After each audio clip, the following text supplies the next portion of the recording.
We are most alive, we have the most energy, we are most intimate with our best selves when we're progressing towards our mighty mission. I think what's happened on the planet right now is there's been a great seduction and a great brainwashing.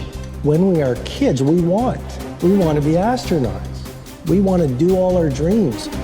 And we're full of curiosity, and we're loving, and we're passionate, and we're strong. We're not afraid to be ourselves. But as we leave the perfection of childhood, the hypnosis and the brainwashing begins. Be reasonable. So that's our nature, but our parents give us limitation based on their limited psychology. And don't sing too loudly, don't dream too big, don't be too passionate. As we've left who we truly are, we've contracted. And now it's all about staying safe in the world versus going out there and letting our brilliant, our primal genius shine. And a lot of people just have stuffed that pain of disappointment and their doubt really deep inside, and they just are addicted to distraction and escapes because they don't want to deal with their potential that they've denied. What's the most important key to success? I think it's hunger. It's not getting satisfied. A hunger that doesn't go away, a hunger to learn, a hunger to grow, a hunger to serve, a hunger to give, a hunger to create breakthroughs. Most people are hungry until they make a certain amount of money and then they get comfortable. And there's nothing wrong with that, but it's not about the money. It's not about the business. It's about your growth. Because every one of us either grows or dies. People ask me all the time, what does it take to be happy? I say one word, progress. Progress equals happiness, because achieving a goal feels good for how long? A week, a month, 3 months, and then there needs to be something else. And the reason for something else is because you gotta grow. I want to find more, all I can. And in that sack of you have to dive in that to find more. Because if you're not willing to go in there and face yourself, I can find anything. You can live right here on surface, man, right here on surface. So if there is an ending to this world and there is somewhere to go and there's a judgment, you're gonna get there and you might see a chart. And that chart might tell you who you should have been.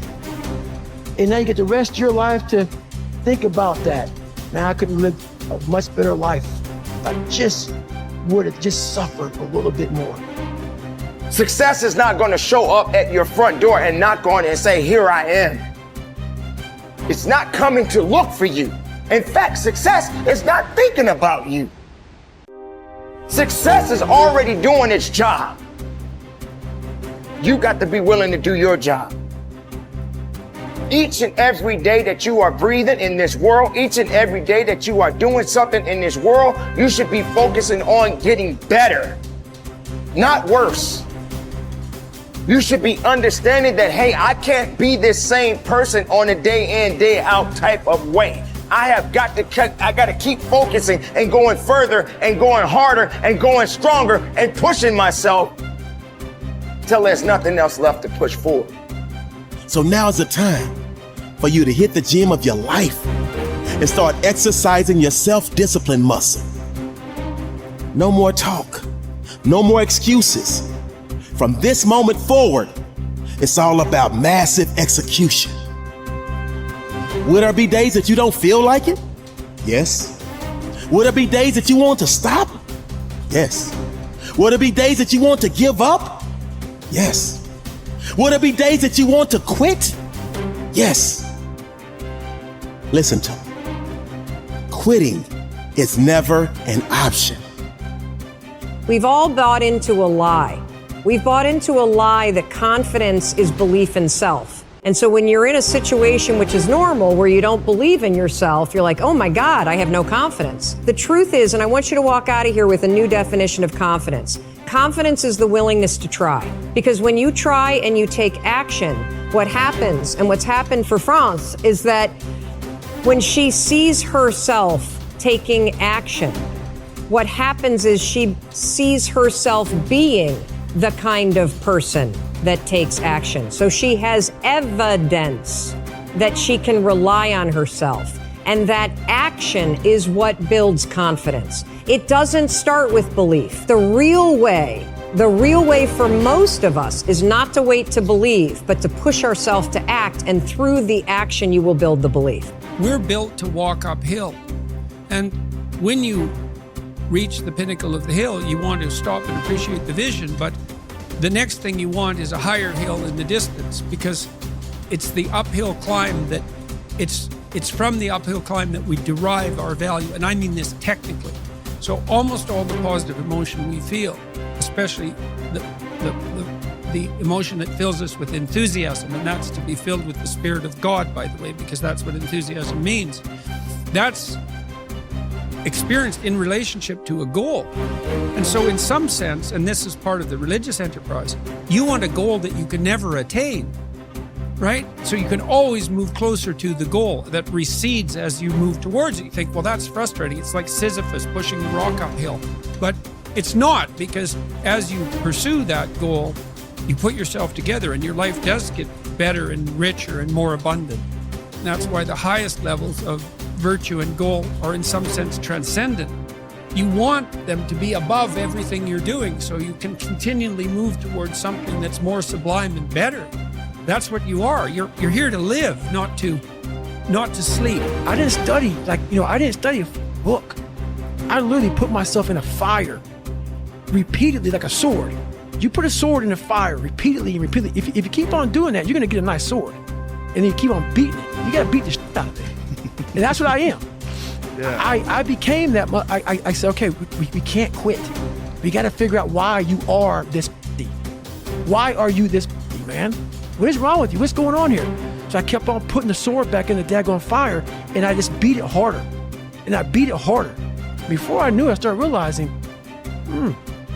all right, man, the brain is starting to get hard.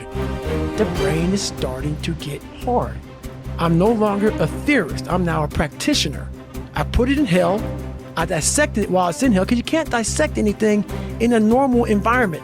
You can't dissect anything in 72-degree weather. You must put it in the freezer and freeze the fuck out of it. And then you dissect it. Dissect it when it's miserable. Dissect the brain when all it's thinking about is, I need to get out of here, man. I want to get out of the fucking freezer. Open the door. And he said, nah, 5 more seconds, man. 5 more seconds in the freezer. And that's when you start to pick that brain apart. And that's what all this stuff did to me. I kept on putting myself back into the freezer or the fire and beating the out of myself, mentally and physically. Before I knew it, this is what happened. Ralph Waldo Emerson believed that anyone who had put their heart and soul into their work and had done their very best could hold their head up high. Merely talking about it or only putting in a modicum of effort wasn't good enough in his mind. It was all or nothing. He believed that doing your best was an admirable quality, and that although you might not always be successful, knowing that you had done all you could was often all that mattered. At least you could look yourself in the eye.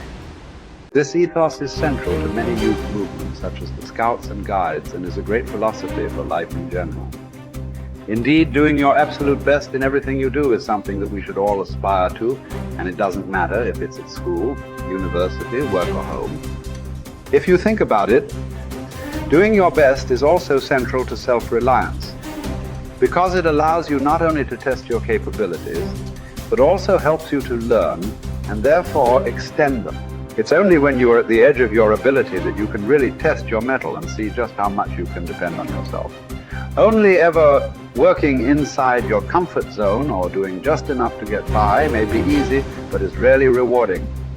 And it never allows you to develop into a fully rounded person or realize your full potential. The following quote from Theodore Roosevelt sums up the essence of Emerson's point. It is not the critic who counts, nor the man who points out how the strong man stumbled or where the doer of deeds could have done better.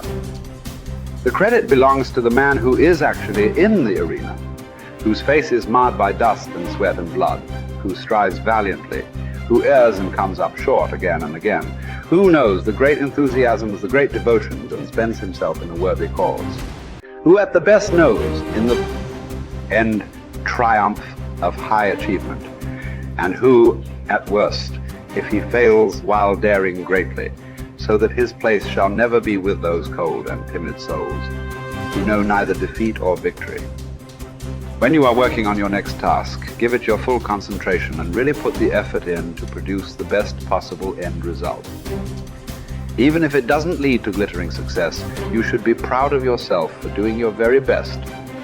No man fails who does his best.